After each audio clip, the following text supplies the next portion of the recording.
Hey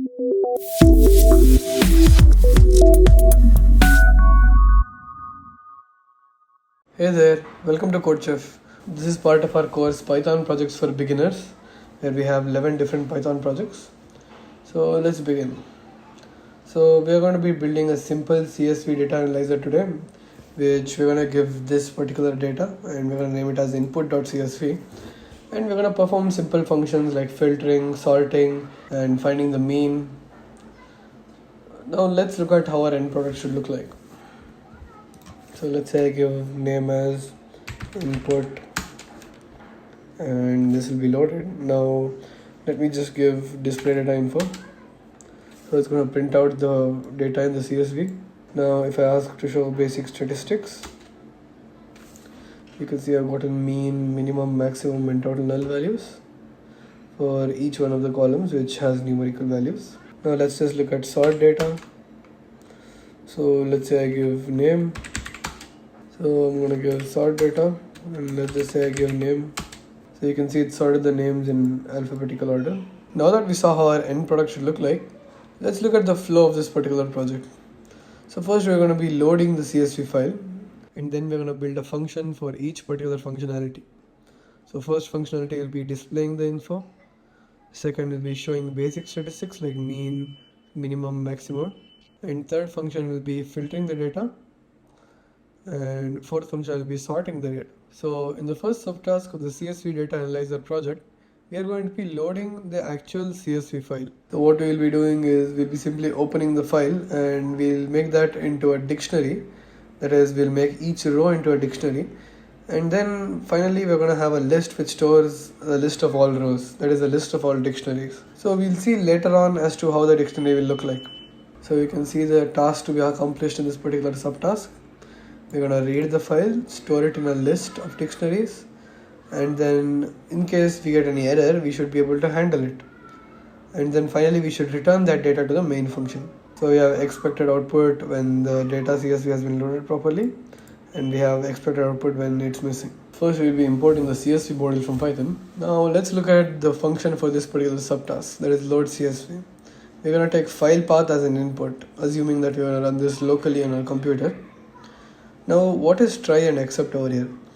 So basically try and except is used to catch errors. So what try does is it's gonna do the code block which might give an error, and if this does not give an error, it's gonna proceed normally. But if the code in the try block gives out an error, we are going to then perform the code in the exception block. Basically we are going to try a particular code, and if that gives an error, we're going to handle it using except over here. So what does this line over here mean? Basically, we want to open the file present at this file path, and the R over here stands for read-only mode. That is, we want to only open it in read-only mode. That is, we don't want to edit the CSV. So what does this particular line do? New line equal to empty quotes. What it does is it basically makes sure there are no extra blank spaces in the CSV file. So let's say between two particular rows, there are two spaces like this. So we do not want that because it won't look uniform. That's why by giving new line, what we are doing is we are basically removing any kind of blank spaces which might be present in between. So basically what you need to understand from this is we are using this so that we can handle special characters. And by special characters, I don't mean asterisks or underscore. I mean special characters like non-English letters or special symbols like, let's say, tick mark or some kind of emoji. To handle that, we're going to be using the UTF-8 encoding. So this line is basically we are defining how we want to open our file, whether it should be read-only mode or read and write, or what if we want our new line to not be empty. So after giving the rules as to which way we should import the file, we are going to be making it into a dictionary. So over here we've given reader equal to csv.dictReader and given the file as an input. Now the actual reader is not the data at this particular line. Reader is just an iterator object. It's basically like a machine which will give me rows one by one if I ask. Let's say I give print next reader, it's going to print the first row. So what we will be doing is we're going to take this reader variable and then we're going to make this into a list.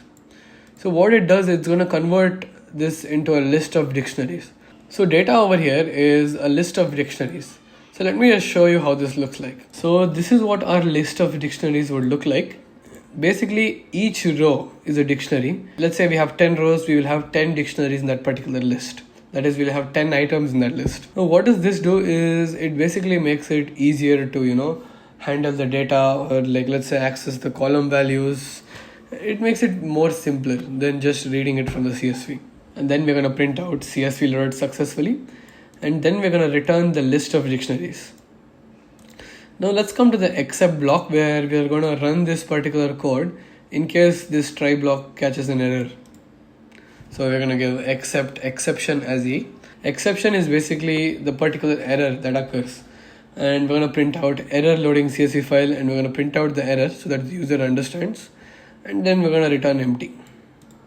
So all of these functions over here are placeholders which we will be defining in the further subtasks. Now in the main function, we're going to simply print out welcome to CSV Data Analyzer.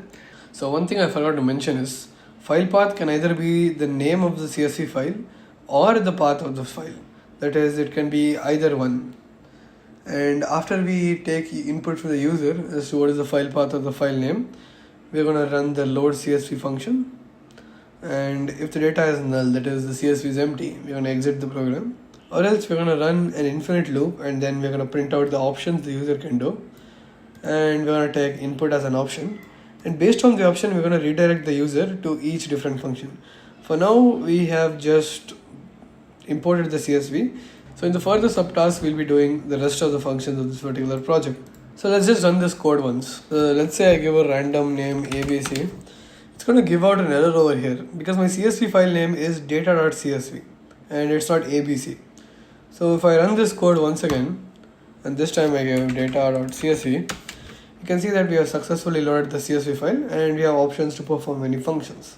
Let me just submit this code once to check if it's correct. So you can see we have passed both of the test cases. Now let's move on to the next subtask.